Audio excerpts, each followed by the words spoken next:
सामाजिक न्याय की ताकत को मजबूत करने की ज़रूरत है और इसीलिए हमारी पार्टी ने, हम सब लोगों ने और देश भर के तमाम राजनीतिक दल के लोगों ने जातीय जनगणना कराए जाने की आवश्यकता महसूस की है। भारत की सरकार से हमारे मुख्यमंत्री जी के नेतृत्व में मांग की जा चुकी है कि जातीय जनगणना कराइए।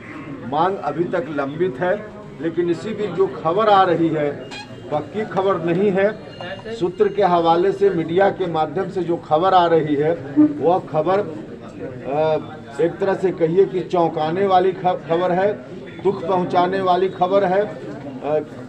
उस खबर में यह बात कही जा रही है कि इस बार जनरल सेंसस को ही टाल दिया जाएगा और अभी नहीं करा के 10 साल के बाद इसको कराया जाएगा। मुझको लगता है कि ऐसा अगर होता है तो इसके पीछे और कोई कारण नहीं, उसके पीछे कारण तो बताया जा रहा है कोरोना वगैरह का, और कहा जा रहा है कि वैक्सीनेशन में आंकड़ा आ जाएगा इसलिए उसकी ज़रूरत, जनगणना की ज़रूरत नहीं पड़ेगी।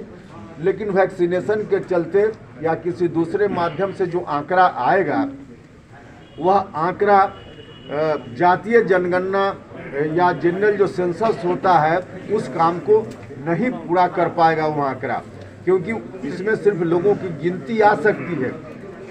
सामाजिक आर्थिक स्थिति उनकी क्या है इसका आकलन उसमें नहीं हो सकता है, और जो जनगणना होती है उसमें लोगों की गिनती के साथ साथ सामाजिक आर्थिक स्थिति का भी पता चलता है।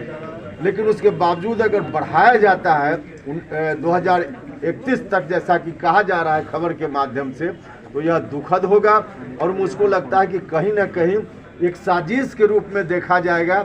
जातीय जनगणना कराने का जो दबाव है, जातीय जनगणना कराने की जो मांग है, इस मांग को टालने के मकसद से ऐसा किया जा रहा है। इस रूप में इस निर्णय को देखा जाए। क्या कहना चाहते हैं? केंद्र सरकार साजिश कर रही है, केंद्र सरकार क्या साजिश कर रही है? अभी हमने कहा कि खबर 100% पुष्ट नहीं है, केंद्र सरकार का निर्णय नहीं हुआ, लेकिन जो खबर मीडिया के माध्यम से हमने जो खबर देखी है उसके आधार पर अगर ऐसा होता है तो यह एक अन्यायपूर्ण कदम होगा। निश्चित रूप से यह कहने में कहते हैं तो क्या संघर्ष करने की जरूरत है इसके खिलाफ? हाँ, निश्चित रूप से अभी कोई डिसीजन के स्तर पर यह बात नहीं आई है, लेकिन हम तो उम्मीद करते हैं कि अभी भी डिसीजन का वक्त है। भारत सरकार को डिसीजन लेना चाहिए। अगर भारत की सरकार अंततः डिसीजन नहीं लेती है, इसके खिलाफ डिसीजन लेती है, तो निश्चित रूप से हमारी पार्टी आगे आंदोलन करने पर विचार करेगी। देश भर में हेट स्पीच को लेकर के मामला बन रहा है, महात्मा गांधी के खिलाफ बोला जा रहा है। बिल्कुल, महात्मा गांधी के खिलाफ जो बोला जा रहा है, हमको तो लगता है कि कानून में संशोधन करके ऐसे लोगों को और सख्त से सख्त क्या सजा दी जा सकती है उस पर भारत की सरकार को विचार करना चाहिए, क्योंकि इस तरह की बात कोई बोल भी कैसे रहा है। न सिर्फ अपने देश में बल्कि दुनिया भर में राष्ट्रपिता महात्मा गांधी जी की एक तरह से पूजा होती है, लोग सम्मान की नज़र से देखते हैं।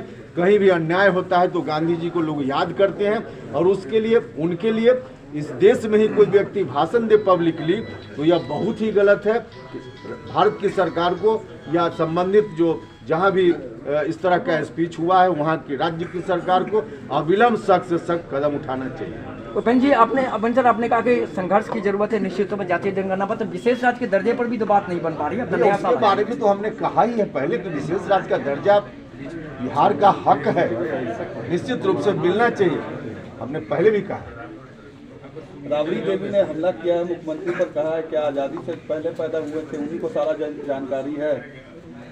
अब इस तरह की बात राबड़ी जी की बात पर क्या टिप्पणी करनी है, फालतू बोलते रहते हैं।